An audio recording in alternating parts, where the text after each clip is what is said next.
গম্ভীর মহারাজ লিখছেন মায়ের স্নেহ অপরকে কিরূপ আত্মহারা করিত তাহার শ্রীমতী ম্যাকলাউড ও নিবেদিতার ব্যবহার ও পত্রে বুঝিতে পারা যায়। স্বামী নির্ভয়ানন্দ একদিন ম্যাকলাউডকে নৌকো করিয়া বেলুড় হইতে উদ্বোধনে লইয়া দিয়াছিলেন।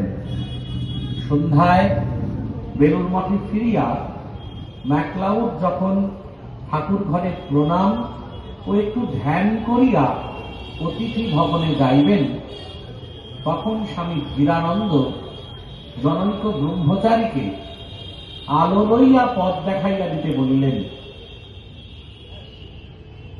ম্যাকলাউড বেলুড় হইতে উদ্বোধনে গিয়েছিলেন। উদ্বোধন থেকে সন্ধ্যায় বেলুড় মঠে ফিরে আসছেন।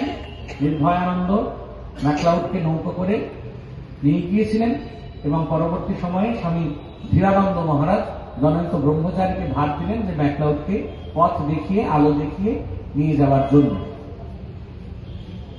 ম্যাকলাউড একটু আগাইয়া গিয়াছিলেন।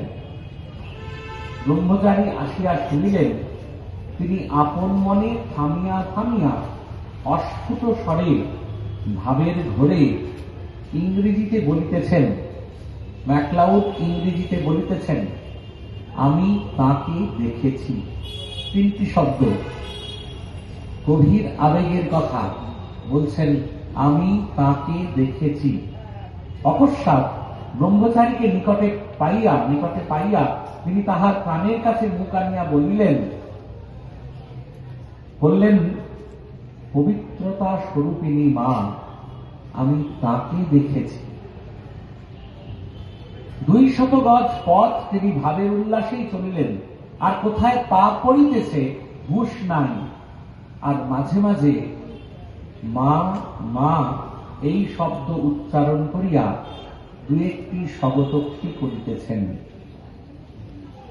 ম্যাকলাউড মাকে দর্শন করে এসছেন। মায়ের ভাষা বোঝেননি, আমরা সহজেই অনুমান করতে পারি।